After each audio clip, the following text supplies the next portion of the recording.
Hai, Assalamualaikum warahmatullahi wabarakatuh. Nama saya Amarhani bin Azhan, umur matrik 4203000671. Saya dan kawan-kawan saya yang terdiri daripada Azrul Azri, Muhammad Ikmal dan Muhammad Azim ingin membentangkan berkaitan dengan sejarah bimbingan kaunseling di Amerika Syarikat.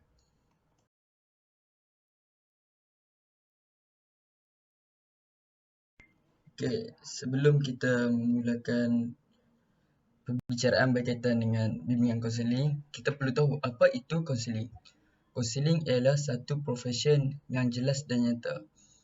Kaunseling juga berkaitan dengan kebajikan, pembangunan serta membantu mereka yang kurang berfungsi daripada segi mental dan fizikal. Okay. Menurut Governing Council of the American Counseling Association ataupun nama ringkas dia ACA, profesyen kaunseling berkaitan kesihatan mental, psikologi dan prinsip pembangunan manusia melalui kognitif.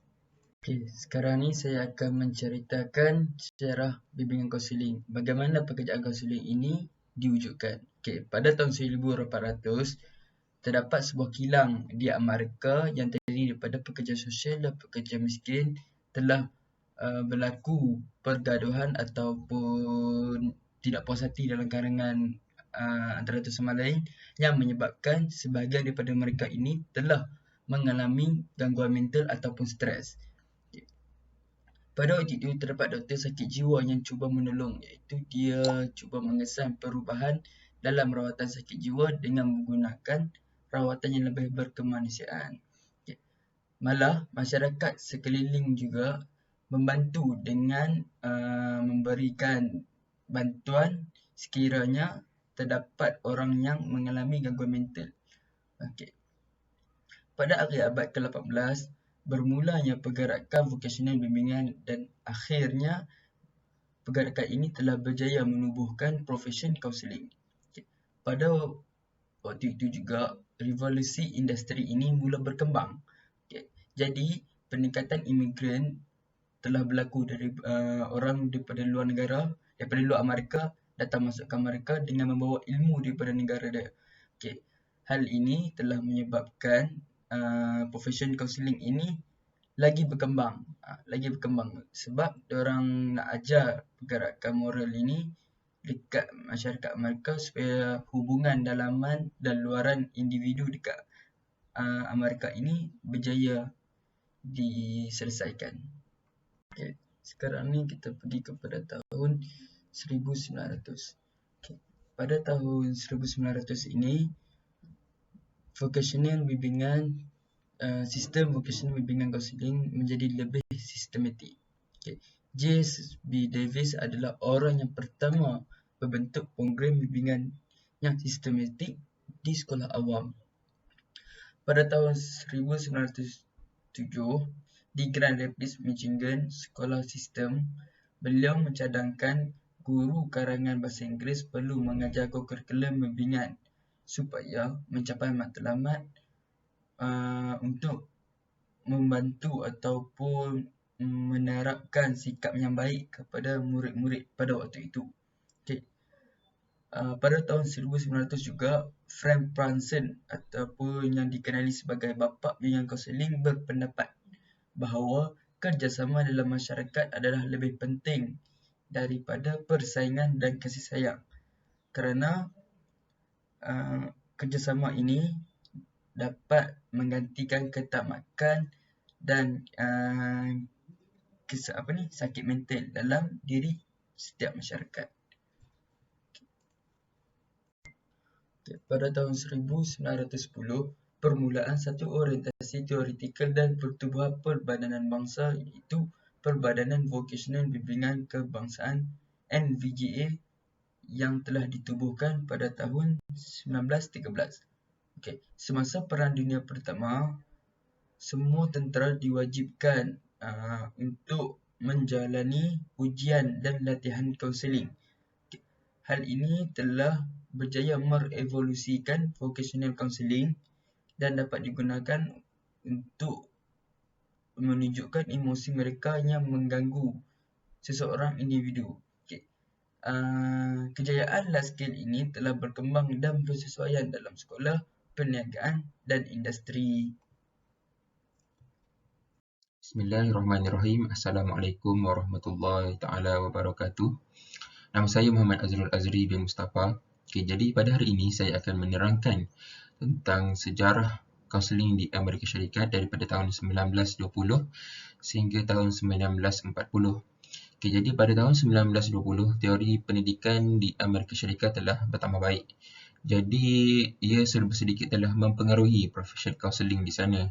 Dan pada tahun 1929, Pusat Kaunseling Perkahwinan dan Keluarga telah dibuka kesan daripada peristiwa Abraham dan Hannah Store. Seterusnya pada tahun 1930, Great Depression telah mempengaruhi pengkaji-pengkaji dalam universiti di Amerika Syarikat untuk menekankan strategi pertolongan dan kaedah dalam kaunseling pekerjaan. Sebelum ini, kaunseling pekerjaan belum lagi ditekankan dengan strategi-strategi ini. Jadi pada tahun 1930, barulah strategi pertolongan dan kaedah ini ditekankan di dalam kaunseling pekerjaan. Dan pada tahun 1930 juga, E.G. Williamson telah membentuk teori kaunseling pertama. Beliau telah mengubah suai idea Frank Parson dan tekankan pendekatan counselor center dalam Minnesota Point of View dan Three Factor Counseling. Pendekatan utama dalam teori beliau adalah kemahiran pengajaran, penguasaan dan pengaruh kaunselor. Dan beliau berfikir bahawa tugas kaunselor adalah untuk memastikan kekurangan pengetahuan ataupun kemahiran yang ada pada klien supaya mudah untuk kita menetapkan satu prosedur untuk membetulkan masalah klien. Jadi pada tahun 1932, John Brower mengumumkan bahawa setiap guru perlu meletakkan subjek kaunseling ini dalam kurikulum, dan pada masa ini Amerika Syarikat lebih melibatkan diri dalam bimbingan dan kaunseling. Seterusnya pada tahun 1940, pendekatan kemanusiaan Carl Rogers telah mengubah latihan kaunseling dengan cepat. Jadi sebelum ini, pada tahun 1930, kita dapat lihat E.G. Williamson lebih melibatkan diri dalam perkembangan kaunseling di Amerika Syarikat. Jadi pada tahun 1940 ini pula, Carl Rogers melibatkan diri juga dalam perkembangan kaunseling di Amerika Syarikat. Dan pada tahun 1940 ini juga telah diterbitkan suatu buku, iaitu buku kaunseling dan psikologi, yang telah memberi kesan atas profesion kaunseling di Amerika Syarikat. Selain itu juga, pelibatan Rogers dalam pembangunan humanistik kaunseling dan pendidikan telah memberi impak yang cukup besar. Dengan kedatangan Perang Dunia Kedua, Amerika Syarikat memerlukan kaunselor untuk bantu melatih dan memilih tentera. Dan perang tersebut telah membawa satu pandangan baru terhadap lelaki dan wanita, kerana wanita terpaksa bekerja semasa krisis perang dan sumbangan mereka terhadap pekerjaan adalah keadaan baik di Amerika Syarikat. Dan seterusnya, peranan jantina dalam pekerjaan tradisional mula dipersoalkan dan kebebasan pesona juga ditekankan. Baiklah, itu sahaja daripada saya, Muhammad Azrul Azri bin Mustafa. Dan seterusnya, saya akan memberikan kepada kawan-kawan saya untuk menerangkan tentang bagaimana perkembangan ataupun sejarah kaunseling di Amerika Syarikat pada tahun-tahun yang seterusnya. Jadi itu sahaja. Assalamualaikum. Bismillahirrahmanirrahim. Saya Iqmal Hakim bin Muhammad Ghazali. Saya ingin menyambung sedikit lagi perkongsian tentang sejarah kaunseling di Amerika Syarikat pada tahun 1950 sehingga tahun 1970. Jadi pada tahun 1950, teori baru telah muncul dan difokuskan. Teori pembelajaran, konsep kendiri daripada Donald Super dalam pembangunan telah memberi kesan yang positif terhadap pembangunan psikologi. Antara tahun 1950 ialah masa yang paling memberi kesan yang besar terhadap kaunselor. Pendekatan moralistik beralih kepada humanistik, orientasi dan non-direktif. Pada tahun 1952 pula, Perbadanan Keahlian dan Bimbingan Amerika Syarikat iaitu APGA telah ditubuhkan.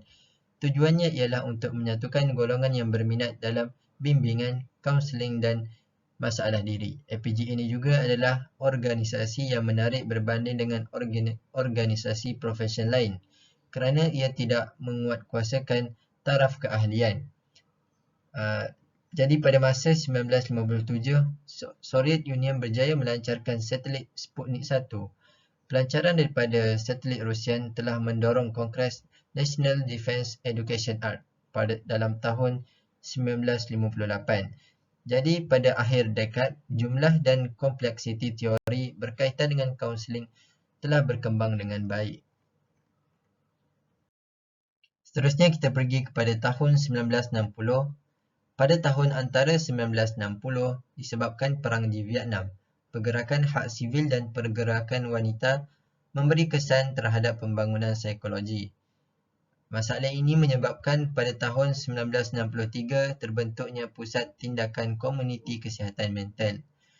Kewujudan teori kaunseling daripada Dougal Arbuckle, Abraham Maslow dan Sidney Jorat adalah penting kerana ia telah menekankan perubahan kaunseling dari bersemuka satu dengan satu kepada interaksi dalam kumpulan yang kecil.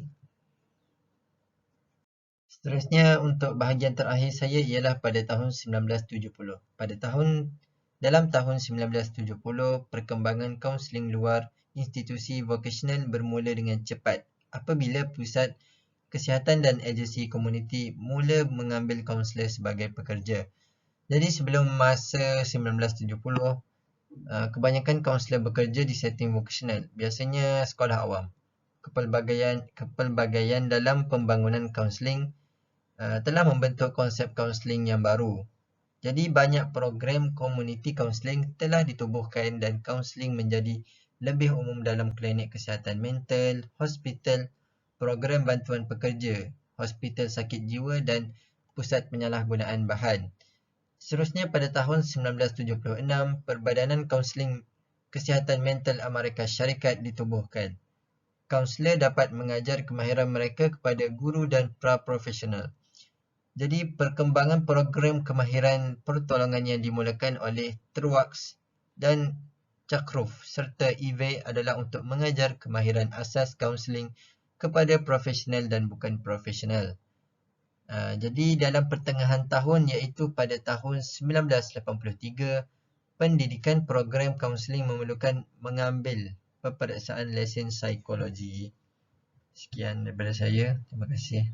Bismillahirrahmanirrahim. Assalamualaikum warahmatullahi wabarakatuh. Seterusnya saya akan menyambung pembentangan tentang perkembangan kaunseling pada tahun 1980 sehingga tahun 2000.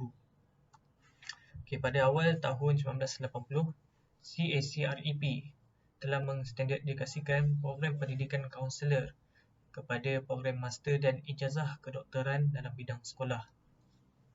So pada awal tahun 1980 ni, perkembangan kaunseling lebih tertumpu di Institut Pengajian Tinggi dan kebanyakan Universiti Amerika Syarikat mereka telah mewujudkan program master dan ijazah kedoktoran bagi pelbagai bidang sekolah, antaranya komuniti kesihatan mental, perkahwinan dan kaunseling keluarga atau perkhidmatan personal untuk pelajar kolej. Yang keduanya, pada tahun 1983, kaunselor sudah berkembang di seluruh dunia. Hal ini telah disahkan oleh National Board for Certified Counselor yang telah dibentuk pada tahun 1983. Manakala pada tahun 1984, NBCC telah membentuk taraf untuk mengesahkan kaunselor pekerjaan. Hal ini telah menyebabkan ramainya individu menjadi kaunselor pekerjaan kebangsaan NCCCS.